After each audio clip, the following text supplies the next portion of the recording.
So recently, nvRanger and company has been employed by a third party to do some research in the Mojave area, specifically the New Vegas neighborhoods. My job is to figure out the quality of life within these neighborhoods, which would be the best to move into. Now, keep in mind, similar to the last video where we did the same thing for the towns of the Mojave, you are not the courier, you're just you getting plopped into this region in a real life type scenario. Go ahead and check out our coverage of the towns if you're looking for a more lengthy introduction as to how we carry out this process, but there are 10 different categories and we'll go through and rank each of these neighborhoods based on which is more livable. Okay, pause. nvRanger of the future here. I just want to do a quick few housekeeping notes before we get into the neighborhoods. So one, I'm sure you'll notice that the New Vegas Strip is not included in our list of neighborhoods, and that is with purpose. The Strip requires a 2,000 cap check entry, and I'm gonna guess that the vast majority of you do not have 2,000 Sunset Sarsaparilla or Nuka-Cola caps on hand. I'm not saying you're a broke courier, I'm just saying Mr. House is a gold digger. The Strip is not a residential area, it's a commercial district, it's for tourism largely. You don't have people just living there that aren't a part of one of the casino families or work somewhere else along the Strip. For example, the Vault 21 residents had their home filled with concrete. Of course, you have excessively rich people like Heck Gunderson who can hang out on the Strip for probably as long as they would like, but they are in the minority. Again, remember the context of the video. You are being plopped into this world with all you have on you, and that's it. Number two, I excluded South Vegas because this is pretty much just fiend territory, so that's not really an option unless you really plan on throwing your life away, which, you know, to each their own. And then the final thing I want to note is have fun with this. I can't take every single angle into consideration, otherwise these videos are going to end up being hours long. So I'm just going to run through the basic parts of each neighborhood, and then we can go on and flesh that out in the comments below in further discussions. Feel free to take a different perspective, challenge my views and my arguments for the specific neighborhoods and why I rank them where. It's all good. Okay, back to the video. So the first location I headed over to was the Aerotech office park. Now this is sort of a neighborhood, sort of a, really it's a refugee camp, but we'll still count it. It's a collection of people within the urban Vegas region, and its housing situation is kind of strange. So you have Suite 100, I assume is Suite 100, and we'll get to that later, which is this boarded building right to your left when you enter camp. Then you have Suite 200, which is actually named Suite 200, and this one is opened. It has 5 beds in one room and then 1 couch in the main lobby area. Beyond that, you have many rooms that are largely unused. I don't understand why.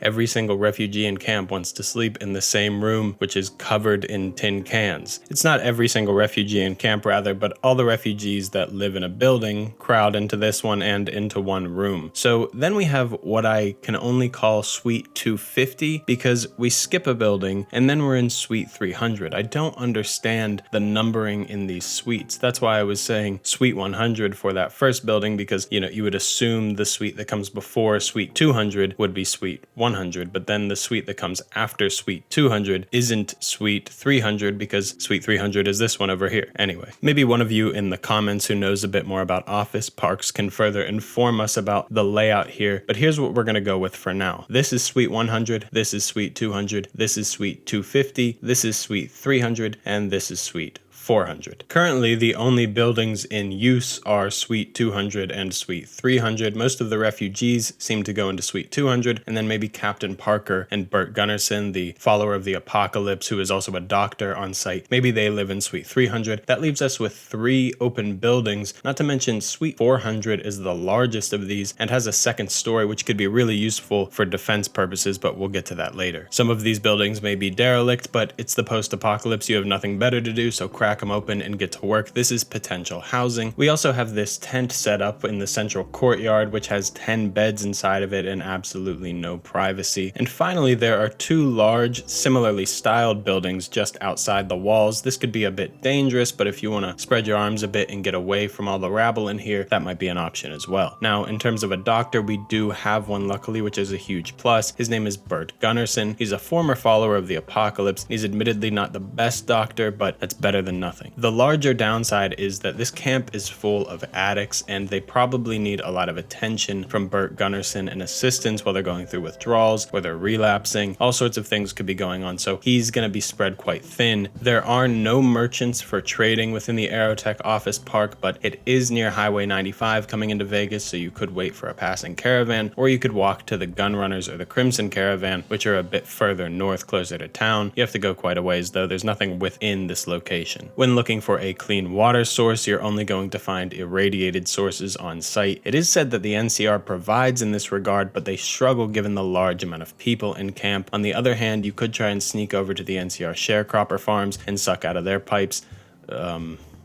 Or you could head over to the pump station and drink from there. I don't know if the NCR would actually allow you to do this. In game you can, but if this was a real life scenario and you go wandering up to these locations, I don't think the soldiers are just gonna let you drink from these sources. So it doesn't seem that you're completely devoid of water, but it also doesn't seem like there's a consistent or secure source as well. And it's the same situation for food. The NCR is said to provide, but they struggle given the large amount of people. And then again, you have the sharecropper farms right next door, but I don't think they're gonna let you wander up and start picking maize off the stalk. Relying on the NCR seems like an unwise choice in many of these situations because they're spread very thin and their focus is on the Mojave and capturing the strip, not focusing on the needs and wants of people. For safety and defense, we have a large makeshift metal set of barricades that surround the town with metal fencing, the exterior of concrete buildings as well, so you're sort of centered in the central courtyard. You're also relatively close to the NCR at Camp McCarran, and they have soldiers patrolling around the sharecropper farms areas, but on the downside, fiends do tend to drift into the outskirts of this area and near the pump station, and you also have people like St. James and Dermot from Westside who have kidnapped people from here and sold them. When it comes to leadership, we have Captain Parker, who's with the NCR, but he struggles to manage a very large group, and then beyond that for the community, we have drunks, addicts, the downtrodden who can't make it to the strip or lost all their money and got sent here afterwards, and then you have Keith, who's actively hustling and stealing from people, not to mention selling a group of addicts drugs, so he's profiting off of their misery. To make things even worse, and you'll see this consistent throughout some of the other neighborhoods, is that you have a mix of NCR civilians who have come in from California and then New Vegas locals, and you can have a conflict there of the locals thinking, why are these people here taking from the resources that we could be using? They shouldn't even be here in the first place. So let's consider the potential work available here. You could help Captain Parker maintain order. He might be able to give you some funds that the NCR provides him with, and you could assist Burt with helping refugees, but I don't know if he can pay you anything. I suppose you could also start some sort of trading post or business, but you might get robbed or stolen from given the camp is full of refugees who are down on their luck and are looking to get ahead a bit, and beyond that, none of them are probably going to have the funds to buy anything from you, whether that be goods or services. This leads us into the potential growth for Aerotech, and while you might have a larger influx of refugees coming into the camp if the situation around New Vegas worsens, this doesn't exactly lend itself to a healthy growth for the camp. While housing seems quite ample and we do have a doctor on site, there's no trading really going on. We're reliant on an outside source for food, water, and defense to a large degree. The leadership is there in Captain Parker, but he's not necessarily incentivized to build a better community. It seems like he's just trying to patch holes in an already leaking ship. The community doesn't seem like they're trying to build something for themselves. It's just people who are really down on their luck and then those seeking to take advantage of them. And again, there's not a lot of work. You can't really farm a parking lot in the center of a courtyard, so the potential growth here is quite bad. On the other hand, there are no thugs or raiders within the walls of Aerotech, so you're relatively safe once you get on the inside. It's just there's not a whole lot of upward movement potential, so I think for now we're going to put Aerotech in C tier. That might change as we proceed, so for now let's head up to Freeside and see where that stacks up against it. For Freeside, we're actually going to split this into two distinct neighborhoods. We have Outer Freeside and Inner Freeside. They'll of course have a lot of similarities, but there are some distinct differences when you're making a decision on which side you'd like to move into. We'll begin with Outer Freeside, which is the one that you'll initially have to go through to even get to Inner Freeside. It's where you have both of the gate entrances being the north and the east gates. Now for housing, this is quite incredible. Just in Outer Freeside alone, we have roughly 25 boarded up unused buildings, which includes the train station. There's also the largely unused tower near the train station. You have Cerulean Robotics. One door is accessible and you can get into, but on the other side you'll you'll see that we do have a boarded up door. Now, in the side we can access, there are giant rats infested, so you'll have to clear those out if you want to use it. You can also take refuge in the old Mormon fort with the followers, where we have various tents and mattresses inside. Within the old Mormon fort, you have in the bottom right what seems to be Julie Farkas's quarters, but then in the top left, you do have an open tower very similar to hers, but it seems to be largely used for storage, and the top half is kind of unused, so maybe you could talk to the followers and see if they'd allow you to use that tower if you had a worthwhile cause. Then we have two more partially destroyed buildings near the east gate. One of them has a couple mattresses inside, the other is really messed up, rubble piles everywhere with jagged bits of metal and no beds inside. I don't know how useful this one really is. Another major benefit to this area is the fact that you have the followers of the apocalypse who provide ample doctors, including Julie Farkas. Julie Farkas is also a merchant who offers trading of medical supplies. You have Mick and Rouse for general needs and weapons. Gennaro is a food merchant on the streets, and technically you do have Dixon for chems. Now the clean water situation in Outer Freeside is kind of interesting. You do have a clean water pump, so direct access to clean water. However, it is controlled by the kings, who are charging people 10 caps for a single swig from the pump. The king at the pump also sells bottled water, but that's more expensive than taking a swig. However, during my inspection of the town, I was able to find another clean water source at Mick and Ralph's. Up in their quarters, you can go to their sinks or their toilet, but I don't know if they'd appreciate you going up into their home and taking a drink, so you might have to build some rapport and get a connection with them for them to give you access to that. Moving on to food, again we have Gennaro, who sells his street cuisine. He says his little helpers bring him food to cook. I'm assuming that's the children who are currently chasing the giant rat around town. And there's seemingly a maize farm near the water pump, but no maize is being produced. Nobody is working that land. And then again, you have the NCR at the Freeside Distribution Center whenever they finally get that set up to give out to people, but your access to that food is going to be questionable, to say the least. Now, when it comes to safety and defense, the area is walled off, but nothing really seems to stop anyone from just walking through the gates. Assuming you aren't clearly a fiend or a raider, I suppose the kings at the north gate might shoot at you. Beyond that, you do have the general NCR presence in the area that likely keeps the fiends within South Vegas for the most part, but not entirely, and other raider groups as well. More importantly though, you have the dangers of the thugs and gangs within Freeside that look to take advantage of people, especially if you're a lone newcomer wandering around. However, they're largely unorganized and they're desperate due to the high levels of poverty. It seems that safety could be quite volatile, given one day you could go on a completely normal trip around town and not have too many issues, and then another day you could just get mugged, beaten, dragged into an alley, robbed, or even killed. When it comes to leadership, this outer part of Freeside is the more lawless part of town. It's not as controlled and you don't have a larger presence of the kings like you do in Inner Freeside. There is Julie Farkas, who's definitely a leader figure within the followers, but her control as an enforcer is quite minimal. Generally speaking, might makes right in Freeside. Those who hold power, force, and money control the state of the region, and they will never grow any larger than Mr. House or the NCR would allow for. The Strip is the main player here, so Freeside will always be the number 2 to them at best. In terms of community, you have disconnected groups, many vagrants and strays. There's high levels of poverty, homelessness, and addiction. You have the kings and the followers who have it the best in the area, given they at least have steady jobs, not to mention housing, food, and water. Beyond that, you have Mick and Ralph, who also have a good setup, and I'm unsure of how much traffic they could possibly be getting given the state of the region. I don't know how many people are really looking to shop and buy general goods and weapons, although it's definitely needed given how dangerous the area is. And then you have NCR newcomers who are going to conflict with the natives of the Vegas area, similar to Aerotech. For potential work, you could set up shop in a derelict building. There is no bar in this part of town, so there might be a want for that. Serving food of some form is also useful because Gennaro is serving a very lacking set of options, to say the least, and seems quite unsanitary. You could work with the followers. You could also join the kings, but I think that's relatively unlikely, and again, that's over next door in Inner Freeside. And then beyond that, you could go work with the Crimson Caravan, given they are just beyond the entry gates to Freeside. And again, joining the kings seems quite unlikely. They don't just accept newcomers into their ranks right away. You might be able to talk to them about working that farm next to the water pump, although they might just take that idea from you and tell you to get lost. On the other hand, the king himself does seem like a relatively fair guy, so if you're able to get an audience with him, you might be able to pitch this idea of setting up that farm next to the water pump and then starting a small little business there where people in Freeside can come get food and water for a small charge. Before we get to the potential growth and ranking of Outer Freeside, we'll move on to Inner Freeside first, go through its categories, and then rank them both at the same time. The housing in Inner Freeside has roughly 15 boarded up buildings, so not as as many as Outer Vegas, but still a large amount. And again, we have 2 unsealed buildings down the road the Wrangler is on. The right one has 1 mattress in it and the left one has 3 mattresses. The Atomic Wrangler itself has 4 rooms, 10 caps apiece, and you can keep the room as long as you stay in the Wrangler. I'll come back to this later. The Kings, if you can join them again, which is going to be a difficult task, have 3 bedrooms on the first floor with multiple beds per room and 6 bedrooms on the second floor, again with multiple beds per room. The top floor is reserved for the Kings and seemingly Pacers rooms only. Finally, you do have the Silver Rush with the Van Graffs if you can get some work from them, and they have 2 bedrooms with multiple beds per room, and then they have 1 room and 1 bed for Gloria and Jean-Baptiste Cutting, who are half siblings.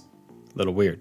If you're looking for a doctor in Inner Freeside, you're out of luck. You're going to have to go out to the Followers in Outer Freeside. And then for trading, you have the Van Graffs at the Silver Rush and the Garrett Twins at the Atomic Wrangler. Now, when looking for a clean water source in Freeside, we actually have quite a few options, but they come with some caveats. So the Atomic Wrangler does have clean water in the bathrooms. You can just go into the sink and have a drink. So initially, I was thinking the Atomic Wrangler is one of the best locations in game. You can go here, get a room for 10 caps, and keep that room as long as you don't leave, and then you essentially have an unlimited source of water. However, the issue is the Atomic Wrangler doesn't actually sell food, so you'll have to leave so you don't starve to death, and once you leave, you're going to have to pay for that room again. And then 2 other locations have clean water as well, at the King's School of Impersonation and the Silver Rush with the Van Graffs. The issue is they're not just going to let anybody walk in there and drink their water all they want, so bit of a downside. Quite a big downside, actually. And with the Atomic Wrangler, they're probably not just going to let anybody keep walking in and out of their business, drinking water from them and not paying for their other services or gambling or giving them any money. Somebody's eventually going to notice you manipulating the situation and ask you to leave and not let you back in. And as good as the clean water situation seems in Inner Freeside, the food situation is terrible. Again, the Atomic Wrangler doesn't actually seem to sell food, and there's no other access for food within Inner Freeside. There's not even a giant rat running in the streets. When it comes to safety and defense, you do have a larger presence of the Kings in this area, which keep it a bit safer, but you still have thugs in the northwest part of town closer to the strip entrance. I should have mentioned this for Outer Freeside as well. You could go employ one of those hired guards to help you get around Freeside, but I think those are meant more for tourists just looking to get from one end to the other, being the strip, and we know at least one of them is actively trying to scam you, so not the best resource. You are still walled in from the greater dangers of the wildlife in the wasteland and the fiends though, so that's good. In terms of leadership, it's obviously the King and Pacer as his second, but he controls the streets and his location. I don't think he has that much control over the Garrett Twins or the Van Graffs, being Gloria, and then Jean-Baptiste is her second. In terms of the community, you do have at least one seemingly friendly individual in Old Ben, but it mostly consists of the groups and different factions working within Inner Freeside, being, as I've mentioned, the Garrett Twins, the Van Graffs, and the Kings, and it's not all too different from the strip in that regard. It's just a bunch of different groups pushing and pulling for their interests, and then again you have the NCR newcomers and conflicts with the natives of the Vegas area. When it comes to work in Inner Freeside, you could work for one of the families, being the Garrett Twins at the Atomic Wrangler, assuming they need some help, or work for the Van Graffs at the Silver Rush, but that one could be a bit dangerous. You could also open an individual shop, likely some sort of eatery, because there's nothing like that in town, but again, the problem with that is you might need permission from the Kings, and you might get ran out of town by the other families who don't want any sort of competition near them. Starting a business or a farm in any part of Freeside seems like it could be a really bad idea. It might just make you a target to thugs or one of the families in the area, so you might want to avoid doing that. When we're looking at the potential growth and ranking Inner and Outer Freeside, I think there are some distinct factors to consider. Now, both of them are going to have the issue of people being pushed out of the strip who are addicts or people really down on their luck funneling into the region, and that's probably not the best group to comprise an entire community of. And although you do have a ton of open housing, and I mean more than maybe any other area in the entire game world, who's going to be filling them and who's going to be allowed to fill them is still up to question because of the King's control and the other families in the area. For now, I'm going to put Inner Freeside in C tier next to Aerotech, and I'm going to put Outer Freeside into B tier, and here's why. For Inner Freeside, I think the only real chance you have is to get long-term employment from the Garrett Twins or the Van Graffs, and if you can't get that, you're in a pretty dangerous situation where your ability to become your own business owner or start something for yourself is really limited.